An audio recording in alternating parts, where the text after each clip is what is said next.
ओम शांति। आज 27 मार्च 2024 के साकार मधुर महावाक्य हैं मधुबन से। मीठे बाप दादा ने कहा, मीठे बच्चे, सत्य सुनाने वाला एक बाप है, इसलिए बाप से ही सुनो, मनुष्यों से नहीं। एक बाप से सुनने वाला ही ज्ञानी है। प्रश्न है, जो आत्माएं अपने देवी देवता घराने की होंगी, उनकी मुख्य निशानी क्या होगी? उत्तर है, उन्हें ये ज्ञान बहुत अच्छा और मीठा लगेगा।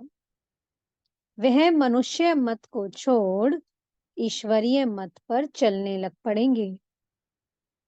बुद्धि में आएगा कि श्रीमत से ही हम श्रेष्ठ बनेंगे। अभी ये पुरुषोत्तम संगम युग चल रहा है, हमें ही उत्तम पुरुष बनना है। ओम शांति। मीठे मीठे रूहानी बच्चे, आत्म अभिमानी भव। देह का अभिमान छोड़ अपने को आत्मा समझो। ये भी जानते हो परमात्मा एक है।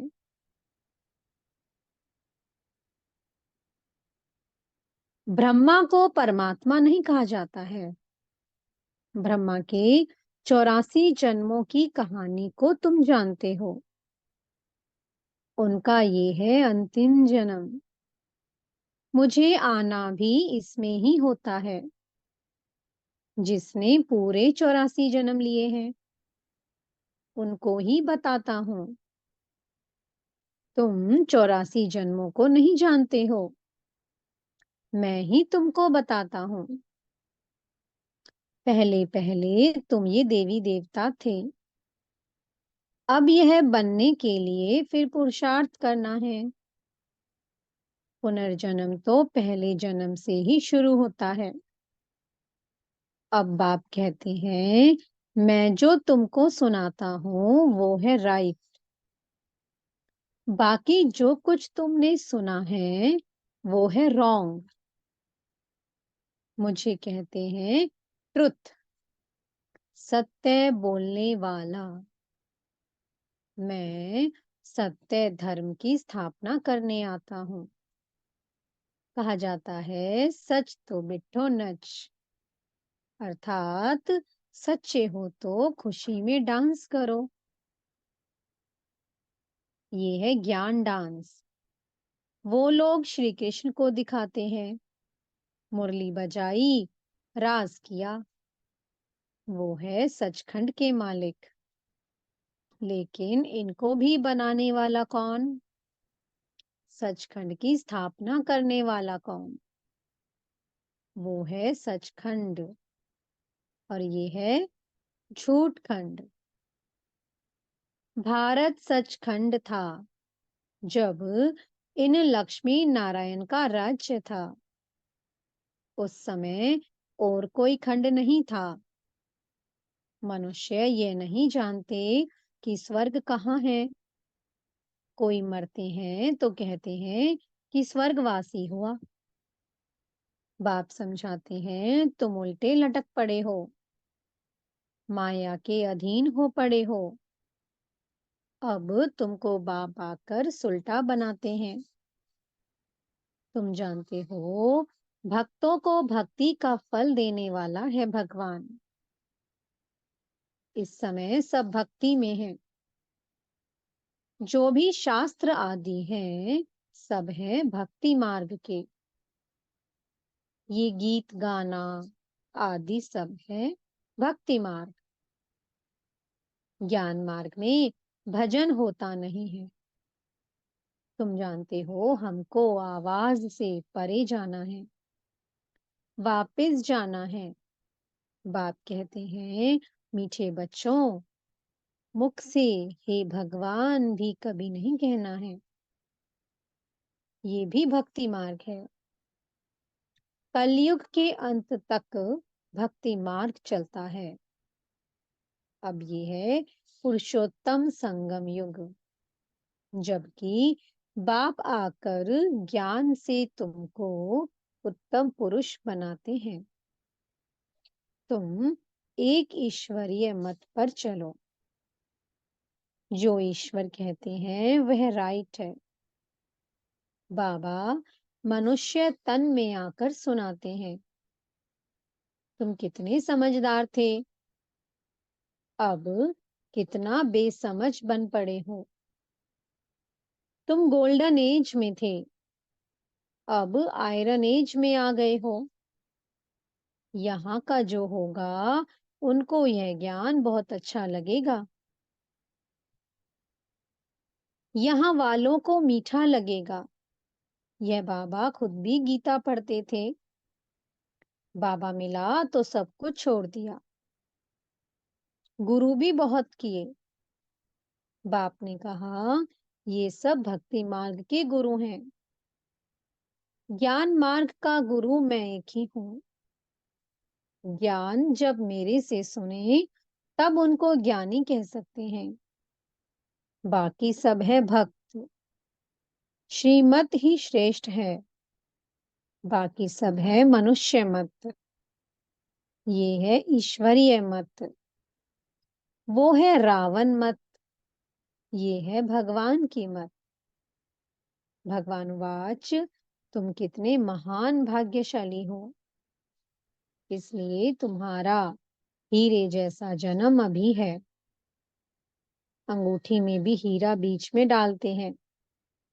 माला में ऊपर फूल होता है, फिर मेरू होता है। नाम भी है आदम बीबी। तुम कहेंगे मम्मा बाबा। आदि देव और आदि देवी, ये है संगम की। संगम युग ही सबसे उत्तम है, जबकि इस राज्य की स्थापना हो रही है। तुम बच्चों को 16 कला संपूर्ण यहाँ बनना है। पुरानी दुनिया को नया बनाने बाप आते हैं। इस दुनिया का ड्यूरेशन कितना है, ये भी तुम बच्चों के सिवाय कोई नहीं जानते हैं। लाखों वर्ष कह देते हैं। ये सब है झूठी बातें। झूठी माया, झूठी काया, झूठा सब संसार कहा जाता है। सच्ची सच्ची है ही नई दुनिया। ये है झूठ खंड। फिर झूठ खंड को सचखंड बनाना बाप का ही काम है। बाप कहते हैं भक्ति मार्ग में जो कुछ पढ़ा है वह सब भूलो।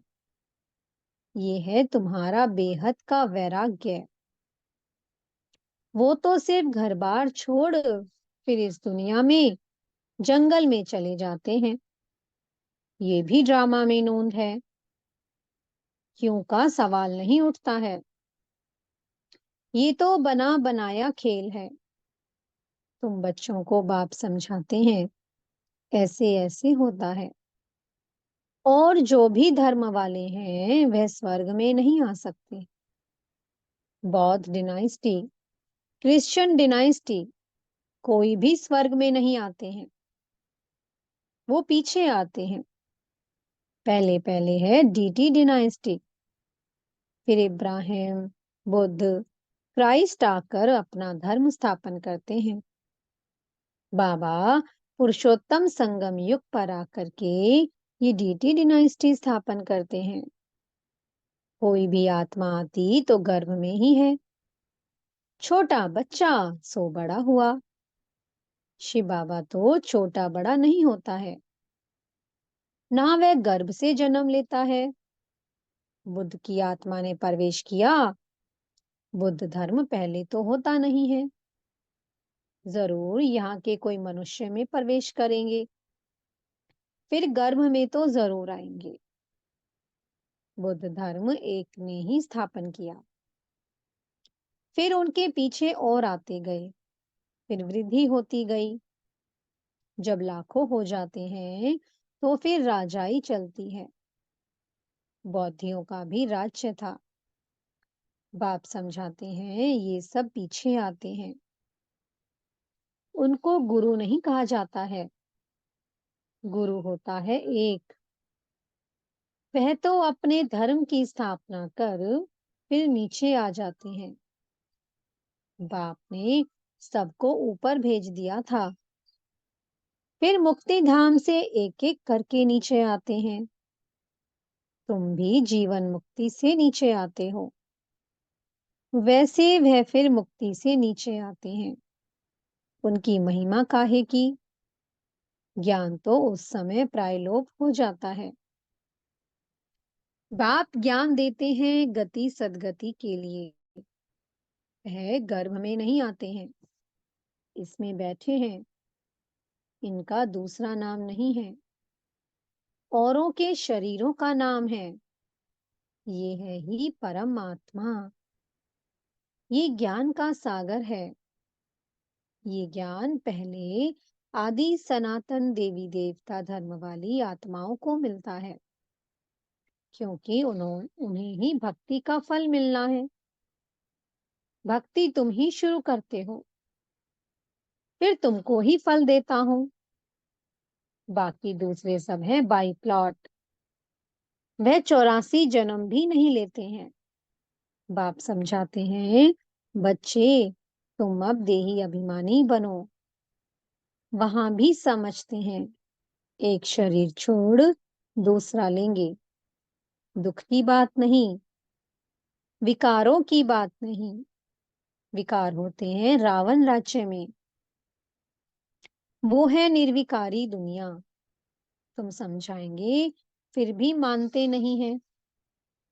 कल्प पहले मिसल जो मानते हैं, वही पद पाते हैं। जो नहीं मानते हैं, वह नहीं पाते हैं। सतयुग में सभी पवित्र सुख शांति में रहते हैं। सब मनोकामनाएं 21 जन्म के लिए पूरी हो जाती हैं। सतयुग में कोई कामना नहीं। अनाज आदि सब कुछ अथाह मिल जाता है। यह बॉम्बे पहले नहीं थी। देवताएं खारे जमीन पर नहीं रहते हैं। मीठी नदियां जहां थी, वहां देवताएं थे। मनुष्य थोड़े थे, एक एक को बहुत जमीन होती है। दिखाते हैं, सुदामा ने 2 मुट्ठी चावल दिए, महल मिल गए। मनुष्य दान पुण्य करते हैं, ईश्वर अर्थ। अब वह बिकोई अब वह कोई भिखारी है क्या? ईश्वर तो दाता है। समझते हैं, ईश्वर दूसरे जन्म में बहुत कुछ देगा। तुम 2 मुट्ठी देते हो, नई दुनिया में बहुत कुछ लेते हो। तुम खर्चा करके सेंटर आदि बनाते हो, सबको शिक्षा मिले। अपना धन खर्च करते हो, फिर राजाई भी तुम ही लेते हो। बाप कहते हैं, मैं ही तुमको अपना परिचय देता हूँ। मेरा परिचय कोई को है नहीं। ना मैं किस तन में आता हूँ, मैं आता ही एक बार हूँ। जब पतित दुनिया को चेंज करना है, मैं हूं ही पतित पावन। मेरा पाठ ही संगम युग पर है, सो भी एक्यूरेट समय पर आता हूँ। तुमको ये थोड़ी पता पड़ता है कि शिव बाबा ने इनमें कब प्रवेश होता है। श्री कृष्ण की तिथि तारीख मिनट घड़ियां लिखते हैं, इनका कोई मिनट आदि नहीं निकाल सकते हैं। ये ब्रह्मा भी नहीं जानते थे। जब नॉलेज सुनाई तब मालूम पड़ा, कशिश होती है, इसमें तो कट चढ़ी हुई थी। जब परम पिता परमात्मा ने प्रवेश किया, तो तुमको कशिश हुई और तुम भागे। कोई भी तुमने परवाह नहीं की। बाप कहते हैं, मैं तो संपूर्ण पवित्र हूँ। तुम आत्माओं पर कट चढ़ी हुई है, अब वह कैसे निकले? ड्रामा में सब आत्माओं को अपना अपना पार्ट मिला हुआ है। ये बहुत गुइया बात है। आत्मा कितनी छोटी है, दिव्य दृष्टि के बिगर उनको कोई देख ना सके। बाप आकर तुमको ज्ञान का तीसरा नेत्र देते हैं। तुम जानते हो, हम आत्माओं को ही बाप पढ़ाते हैं। भक्ति मार्ग में तो ज्ञान है आटे में नमक। जैसे भगवानुवाच अक्षर राइट है, फिर श्री कृष्ण कहने से रॉन्ग हो जाता है। मन मना भगव मन मना भव अक्षर ठीक है, परंतु अर्थ नहीं समझते हैं। मामेकम अक्षर राइट है, ये है गीता का एक कप एपिक। बाबा कहते हैं ये है गीता का एपिक अर्थात युग है। भगवान इस समय ही इस रथ में आते हैं। उन्होंने दिखाया है घोड़ा गाड़ी, इसमें श्री कृष्ण बैठा है। अब कहाँ भगवान का ये रथ, कहाँ घोड़ा गाड़ी, कुछ भी समझते नहीं है।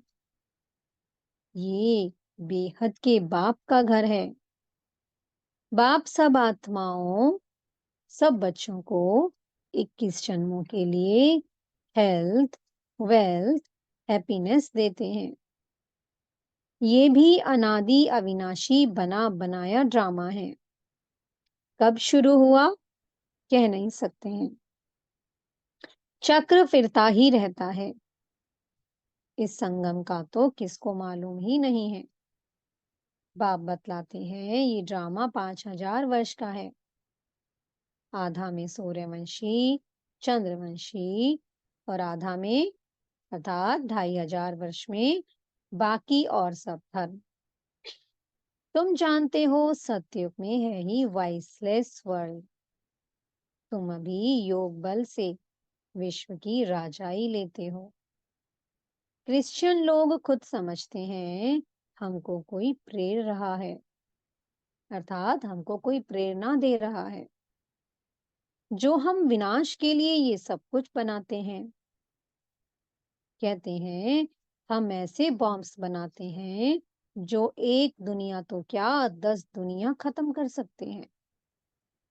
बाप कहते हैं मैं हेवन स्थापन करने आया हूँ, बाकी विनाश तो ये करेंगे।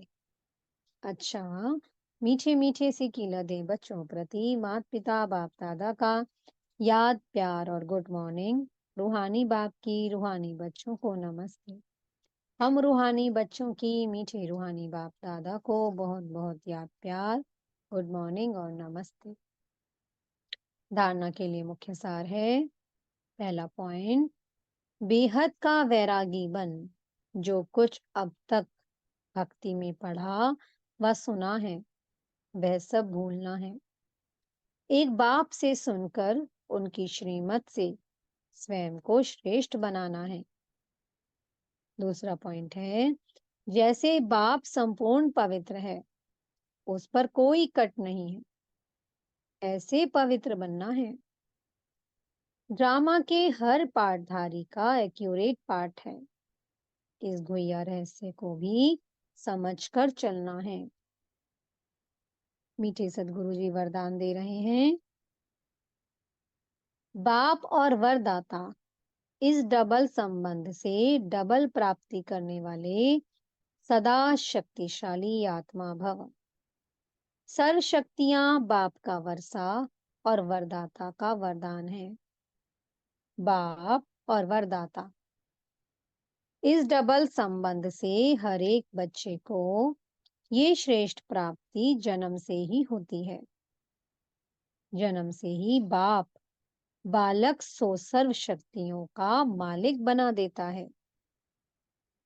साथ साथ वरदाता के नाते से जन्म होते ही मास्टर सर्वशक्तिमान बनाए सर्व शक्ति भव का वरदान दे देता है। तो एक द्वारा ये डबल अधिकार मिलने से सदा शक्तिशाली बन जाते हो। स्लोगन है, देह और देह के साथ पुराने स्वभाव, संस्कार व कमजोरियों से न्यारा होना ही विदेही बनना है। हम सबकी अति स्नेही बाप दादा के दिल पर राज्य करने वाली, अपने जीवन व कर्तव्यों द्वारा गुणगान करने वाली, सदा विदेही स्थिति में रहे, ट्रस्टी बन यज्ञ रक्षक बनने और बनाने वाली दादी जानकी जी का आज पुण्य स्मृति दिवस है। वे 27 मार्च 2020 को अव्यक्त वतनवासी बनी। उनके द्वारा मिली हुई अनमोल शिक्षाएं सदा हम सबके कानों में गूंजती रहती हैं। पहला पॉइंट, अपने ऊपर आशीर्वाद करनी है तो सूक्ष्म अभिमान को परख कर उसे जल्दी से खत्म कर दो। दूसरा पॉइंट, अपनी अवस्था को ऐसा अचल अडोल बना लो तो समय संकल्प जरा भी व्यर्थ ना जाए। तीसरा पॉइंट, दुनिया के दुख दर्द दूर करने के लिए इनोसेंट और मीठे बनो, मां समान पालना दो। चौथा पॉइंट, अधिक सोचने, बोलने और चिंता करने से शक्ति खर्च होती है। साइलेंस में रहो तो शक्ति जमा हो। पांचवा पॉइंट है, पर चिंतन व नफरत की निगाह को खत्म कर स्वचिंतन और प्रभु चिंतन करो। छठा पॉइंट है, खुश नसीब व ब्लिसफुल रहना है तो बाबा की ब्लेसिंग लेती चलो। सातवां पॉइंट है, किसी की गलती चित पर ना हो, चित साफ रखो तो चैन से रहेंगे। आठवां पॉइंट है, तपस्वी बनने के लिए त्यागी बनो, जरा भी इच्छा व आसक्ति ना हो। नौवां पॉइंट है, अपनी स्थिति ऊंची बनानी है तो याद में रहने का गुप्त अभ्यास करते रहो, साधारण बोलने व सुनने की आदत ना हो। 10वां पॉइंट है, अपनी सतोगुनी दृष्टि वृत्ति द्वारा आपस में सतोगुनी व्यवहार से अपनी संपूर्णता को समीप लाओ। 11वां पॉइंट है, अंतर्मुखी बन जाओ तो आठों ही शक्तियां सखी के रूप में साथी और सहयोगी बन जाएंगी। ओम शांति। बहुत बहुत शुक्रिया प्यारे प्यारे हमारे मीठे मीठे बाप दादा का, बेहद की सर्वात्माओं का, प्रकृति माँ का और पांचों तत्व का बहुत बहुत शुक्रिया। शांति। ओम शांति। ओम शांति।